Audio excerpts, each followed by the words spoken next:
అక్కడే మాట్లాడాలి, అక్కడే కనిపిస్తాడు. నేను రాజధాని కోసం మాట్లాడడానికి వచ్చాను. తను ఫోన్ ఆఫ్ చేసుకొని తప్పించుకుంటూ తిరుగుకుంటూ శేఖర్ భాష అనే వ్యక్తిని పంపించి మొత్తం క్యారెక్టర్ అసోసియేషన్ చేసుకుంటూ మాట్లాడుతుంటే వెళ్ళనివ్వాలండి. మీరు ఆపకూడదు, దయచేసి ఆపకూడదు, వెళ్ళనివ్వాలి. ప్రపంచంలో ఎక్కడున్నా నేను ఇది ఆగడం అన్నది జరగదు. దయచేసి నన్ను వెళ్ళనివ్వండి, నా రాజుని చూడనివ్వండి, రాజు దగ్గరికి వెళ్ళనివ్వండి. ఆవిడ సినిమా కోసం ఉన్న ఆవిడ సినిమా కోసం వచ్చి ఉంటే ఈ రోజు నేను ఇక్కడికి రాను. మరి వాళ్ళిద్దరు రోజు రాత్రి ఎక్కడ గడుపుతున్నారు, పగలు ఎక్కడ గడుపుతున్నారు? మాట్లాడుతూ రాస్తారు మస్తాన్ సాయితో మీకు ఎఫ్ఐఆర్ ఉందని చెప్పి చెప్తున్నారు. మస్తాన్ సాయితో ఏముంది అన్నది ఖచ్చితంగా నేను ప్రూవ్ చేసుకుంటానండి. అండ్ అది లీగల్గా ఉంది ఆల్రెడీ. కేసు స్టేషన్లో నడుస్తుంది కదా, కోర్టులో నడుస్తుంది కదా, మేము అక్కడే చేసుకుంటాము. ఇప్పుడు అతను మాల్వి మల్హోత్రాతో ఏం చేస్తున్నాడు అన్నదే నేను ప్రూవ్ చేయాలనుకుంటున్నాను. మరి ఆమెతో ఎందుకుంటున్నాడు? ఇప్పుడు ఇక్కడి నుంచి అయిపోయిన తర్వాత కూడా ఎక్కడికి వెళ్తాడు అతను? ఆమె ఎక్కడికి వెళ్తుంది? మామగారు అని అమ్మాయి వాళ్ళ తండ్రితో మాట్లాడాల్సిన అవసరం ఏంటి ఇతను?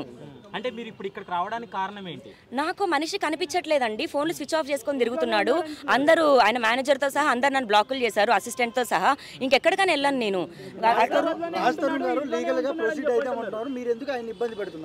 లీగల్గా ఏమని ప్రొసీడ్ అవుతారండి? ఏమని వదిలించుకోవడానికి? 10 సంవత్సరాలు ఏమైనా కుక్క పిల్లనా తీసుకొచ్చుకొని అతనంతా ఉంచుకొని అతనికి ఇష్టం లేనప్పుడు వదిలేయడానికి?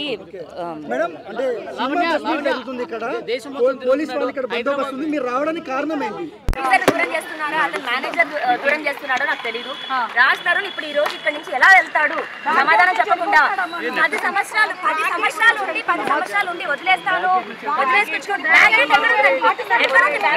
మీద అసలు కావాలని తను అలిగేషన్ చేస్తుంది. అసలు తన మీద నాకు ఎటువంటి ఇది లేదు. నా ఫ్యామిలీ అంతా సరే అండి. ఈ రోజు ఇప్పుడు మీరు రండి, వాళ్ళు ఎక్కడున్నారో అక్కడికి ఫాలో అవుదాం. సినిమా కోసం వచ్చిన ఆమె ఇక్కడ అయిపోయిన తర్వాత ఎక్కడికి వెళ్ళాలి? ఆమె స్టే చేస్తున్న హోటల్కి వెళ్ళాలి. రాజ్ తరుణ్తో ఎందుకు ఉంటుంది? రాజ్ తరుణ్తో ఎందుకు సంసారం చేస్తుంది? రాజ్ తరుణ్తో దగ్గర 35 lakhs మరి ఆమె అన్ని కొనిచ్చుకుంది. ఇప్పుడు ఆమె ఇంట్లో ఉన్న టీవీతో సహా మరి అన్ని రాజ్ తరుణ్తో ఎందుకు చేయించుకుంది? జస్ట్ కో యాక్టర్ అని చేయించుకుందా అండి? లేకపోతే రాజ్ తరుణ్ ఆమెకి ప్రొడ్యూసర్ ఆమె సినిమాకి? అంటే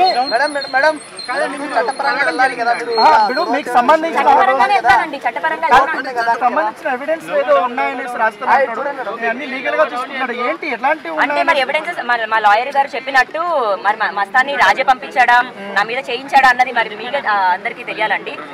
మీకు ఏమైనా అనుమానం ఉందా? మీ మీద ఒకరు అలిగేషన్ చేస్తున్నారు ఈ మధ్య యూట్యూబ్ ఛానల్స్ లో కానీ కొన్ని ప్రూఫ్స్ ఏదో తీసుకొస్తున్నారు.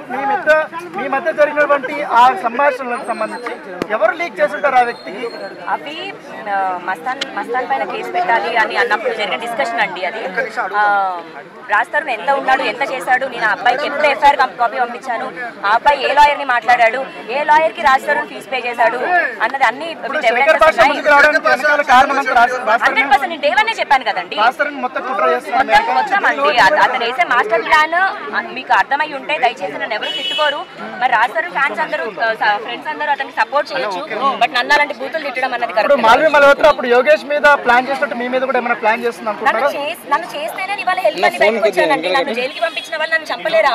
నేను డ్రగ్స్ అమ్మలేదు, నాకు అలాంటి బతుకు నేను ఎప్పటికీ బతకను. రోడ్డు మీద చెప్పులన్నా తుడుచుకుంటూ బతుకుతానేమో కానీ ఆఖరికి ఇంకా కాళ్ళ చేయి ఇరుగుతే అడుక్కుంటూ బతుకుతానేమో కానీ అలాంటి లుచ్చా పని అయితే నేను చేయను. నన్ను అలాంటి పని చేశాను, నన్ను లుచ్చాను అన్న మహానుభావుడు లుచ్చా అయి ఉంటాడు. అది 2 ఎడిటెడ్ కాల్స్ అండి, 2 ఒరిజినల్స్ కూడా నా దగ్గర ఉన్నాయి. శేఖర్ భాష పేడ్ ఆర్టిస్ట్ అని అందరికీ మీకు అర్థమై ఉండాలి. స్వచ్ఛందంగా వచ్చాను నేను, నాకు రాష్ట్రం పిలవలేదు. స్వచ్ఛందంగా ఫ్రెండ్స్ తో దిగిన ఫోటోల్ని కూడా చూపించి అవి ఏదో వాళ్ళతో ఇంకా అసభ్యంగా ఉన్నారన్నట్టు క్రియేట్ చేస్తున్నారు. గోవాలో మేము ఒక సాంగ్ షూట్ చేసాము. అది ఎలా మ్యాచ్ అవుతుంది అంటే వేసుకున్న డ్రెస్ కూడా మ్యాచ్ అవుతుంది, మీరు చూడండి. దానికి మేము ఇప్పుడు ఈ రోజు కోసం అని నేను ఇప్పుడు గోవాకి వెళ్ళి షూట్ చేయము కదా, మేము 7 minutes సాంగ్ అన్నది షూట్ చేసాము. అది రికార్డ్ కూడా మేము ఎడిట్ కూడా అయింది, బట్ మేము అప్లోడ్ చేయలేదు. నాకు కూడా ఒక 9 Productions ఛానల్ అని ఉంది, నేను షార్ట్ ఫిలిమ్స్ చేశాను. అప్పుడు తీసుకున్న ఒక ఛానల్దే. అండ్ ఆయన ఒక హీలర్ అండి, ఒక థెరపిస్ట్. ఓకే, ఒక థెరపిస్ట్ ని పట్టుకొని ఫారినర్ కదా పెట్లర్ డ్రగ్ అని మాట్లాడేస్తే తప్పు. అది ఎవరికి ఉండాల్సిన ప్రొఫెషన్ వాళ్ళకు ఉంది. అంటే శేఖర్ భాష మాత్రమే కదా ఇక్కడ మగజాతి ఆనిముత్యము, మగవాళ్ళకి అన్యాయం జరిగిందని వచ్చాడు కాబట్టి అతనికి అతని ప్రొఫెషన్ లో అతను మిగతా వాళ్ళందరినీ అలాగే వేస్తున్నాడు. కావాలండి. నేను అతన్ని నమ్ముకొని 10 సంవత్సరాలు ఉన్నాను. అన్ని వదిలేసుకున్నాను. ఏమీ లేకుండా నేను ఒక ఇంట్లోనే ఉన్న ఒక మనిషిని నాకు రాజధాని కావాలి. ఈ రోజు నాకు వదిలేస్తాడు, సమాధానం చెప్పకుండా వదిలేస్తాడు. పెళ్లి కాకుండా మొగుడు ఎలా అంటారు అంటే బహిరంగంగా మీరు పెళ్లి చేసుకోలేదు కదా. అవునండి, ఇప్పుడు పెళ్లి అన్న కాన్సెప్ట్ అది నాకు మనిషి ఇచ్చాడు, నా మీద ఏమన్నది